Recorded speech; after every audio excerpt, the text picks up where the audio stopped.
اور تاریخی حقائق پر مبنی ہے۔ برصغیر کی تاریخ میں ایک دور ایسا ضرور آیا تھا جب مرہٹوں کی توسیع پسندی اور جنگی طریقوں نے مقامی آبادی، خواہ وہ ہندو ہوں یا مسلمان، میں شدید خوف و ہراس پیدا کر دیا تھا۔ یہاں یہ سمجھنا ضروری ہے کہ مرہٹے اس وقت سب کے لیے کیوں اتنے خطرناک سمجھے جانے لگے تھے۔ 1. معاشی لوٹ مار کا نظام۔ مرہٹا سلطنت کا انحصار زیادہ تر اپنے زیر اثر علاقوں سے جبری ٹیکس وصول کرنے پر تھا، جسے چوتھ، آمدنی کا چوتھائی حصہ اور سردیش مکھی کہا جاتا تھا۔ مذہبی تفریق کے بغیر وصولی۔ یہ ٹیکس وصول کرتے وقت مرہٹے یہ نہیں دیکھتے تھے کہ ریاست کا حکمران یا عوام ہندو ہیں یا مسلمان۔ جو بھی ٹیکس دینے سے انکار کرتا اس کی ریاست کو تباہ کر دیا جاتا تھا۔ 2.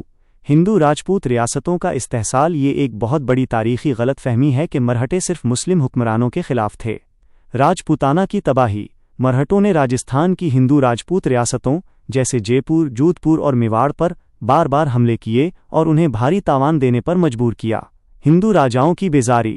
مرہٹوں کی اس مسلسل لوٹ مار کی وجہ سے ہی پانی پت کی تیسری جنگ میں شمالی ہند کے کئی بڑے ہندو راجاؤں نے مرہٹوں کا ساتھ دینے سے انکار کر دیا تھا اور وہ ان کی شکست پر خوش تھے۔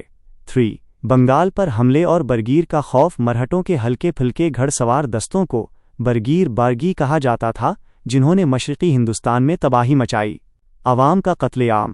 1740 کی دہائی میں مرہٹوں نے بنگال پر مسلسل حملے کیے۔ ان حملوں میں انہوں نے نواب بنگال کی فوج سے لڑنے کے ساتھ ساتھ مقامی بنگالی ہندو اور مسلم کسانوں کو بے دردی سے لوٹا۔ لوک گیتوں میں تذکرہ۔ آج بھی بنگال کی لوک کہانیوں اور لوریوں میں برگی مرہٹوں کے حملوں کا خوف بیان کیا جاتا ہے کہ کس طرح وہ گاؤں کے گاؤں جلا دیتے تھے۔ 4. انگریزوں سے موازنہ۔ مرہٹوں اور انگریزوں کے کام کرنے کے انداز میں اس وقت ایک بنیادی فرق تھا جس نے مقامی لوگوں کو دھوکے میں ڈالا۔ تاجروں کا روپ۔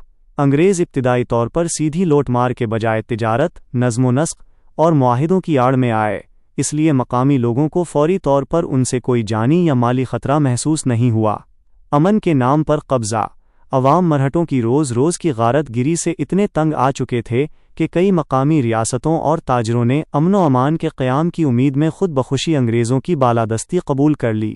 یہ کہنا غلط نہ ہوگا کہ مرہٹوں کی سیاسی ناپختگی اور صرف مالی مفادات پر مبنی پالیسیوں نے بالواسطہ طور پر انگریزوں کے لیے ہندوستان پر قبضے کی راہ ہموار کی۔